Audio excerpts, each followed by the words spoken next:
bahwa Indonesia menjadi tingkat kedua tentang human trafficking atau penjualan manusia.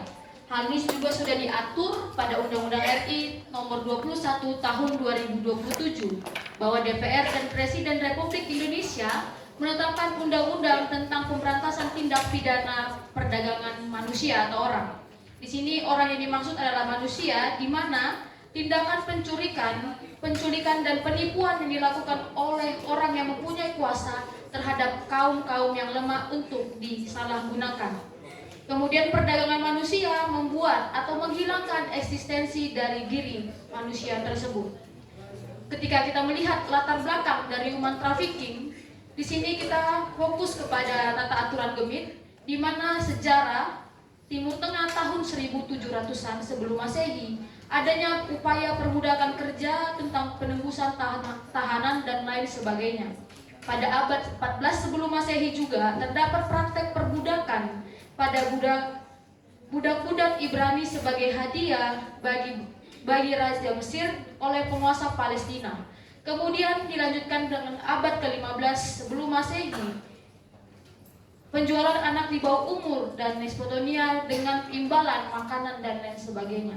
Ketika kita berfokus pada konteks Indonesia, ini juga sudah menjadi isu yang banyak dibahas.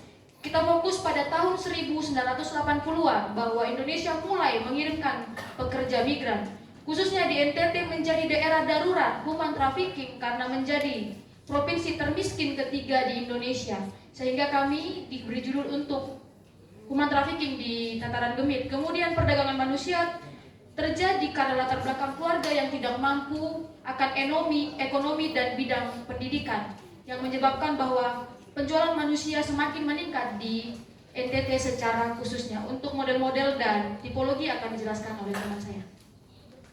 Di sini kami kelompok mengambil salah satu tokoh dalam Alkitab yang menjadi acuan kami, yaitu namanya Yusuf. Ketika pada waktu itu dia dijual oleh saudara-saudaranya. Pada saat dijual terjadi tindakan kekerasan baik itu fisik dan mentalnya. Nah, penyebab dari terjadinya human trafficking ini adalah pola diferensi sosial pada lingkungan keluarga, di mana saat itu ada kecemburuan sosial antara sesama anggota keluarga, dan solusi adalah perlu adanya perhatian serius dari berbagai kalangan masyarakat terhadap peranan keluarga sebagai leading sector, di mana keluarga yang menjadi teladan bagi keluarga yang menjadi teladan bagi anggota keluarganya, dan juga bekerja sama untuk memenuhi kebutuhan anggota keluarga agar human trafficking ini tidak terjadi lagi. Selanjutnya model-model teologi kontekstual. Dalam hal ini ada dua teori model dan satu tipologi. Model yang pertama yaitu model Bevans, model terjemahan, di mana di dalam model terjemahan Injil berada di luar konteks dan Injil disuntikan ke dalam konteks. Perdagangan manusia tersebut sudah menjadi budaya, sehingga Gemit dalam hal ini membuat peraturan melalui Injil yang telah disuntikan. Nah, kemudian model praksis yaitu model yang berisi aksi dan refleksi, di mana perdagangan manusia yang sudah menjadi budaya ini kemudian direfleksikan dan dibuat aksi, dan hasilnya yang pertama itu ada tahun Yobel atau tahun pembebasan. Setelah itu ada hukum kasih, dan kemudian berdasarkan hukum kasih tersebut UPP TBA Gemit Rumah Harapan membuat upaya untuk mencegah perdagangan manusia. Setelah itu tipologi Niebuhr, Kristus pengubah kebudayaan. Perdagangan manusia sudah merupakan budaya yang dianggap tidak baik, sehingga diupayakan untuk ditransformasi berdasarkan dengan nilai-nilai Kristus. Upaya yang dilakukan oleh Gemit untuk menangani human trafficking adalah yang pertama ada kerjasama antara gereja, pemerintahan, dan juga keluarga. Nah, upaya yang dilakukan adalah melakukan refleksi teologi terhadap realita human trafficking, di mana gereja dan jemaatnya harus mampu memahami bahwa manusia adalah segambar dan serupa dengan Allah, manusia adalah ciptaan yang mulia, dan manusia bukan objek yang harus diperjualbelikan. Nah, hal ini juga dirumuskan dalam sikap Yesus terhadap orang yang miskin dan juga orang yang terhilang. Untuk itu teladan yang dapat dilakukan adalah Gemit melakukan tugas dan pelayanannya dalam panca pelayanan adalah yaitu diakonia, koinonia, oikonomia, liturgia.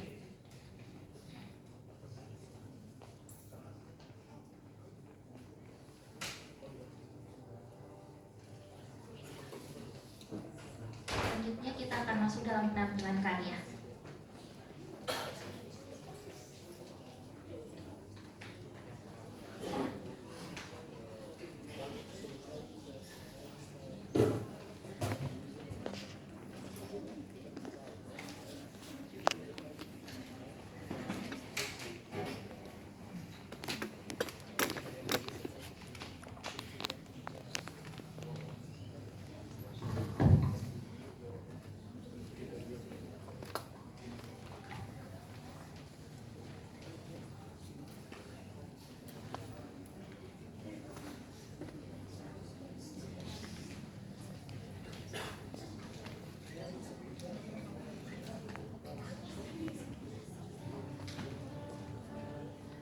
Mentari terbenam di mata yang lesu.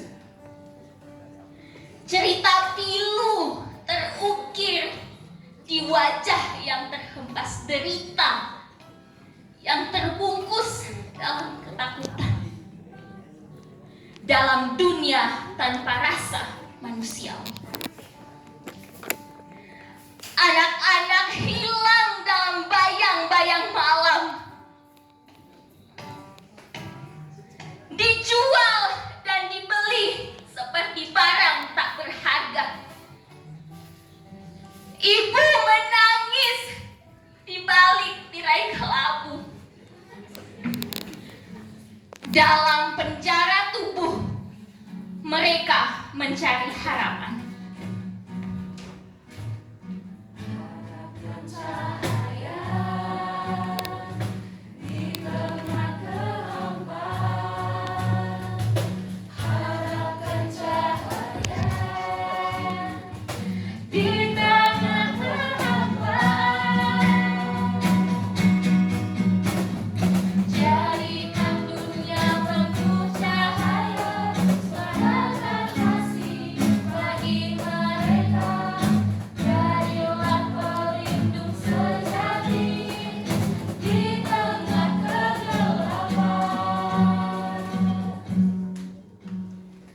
Suara-suara tertindas tak didengar.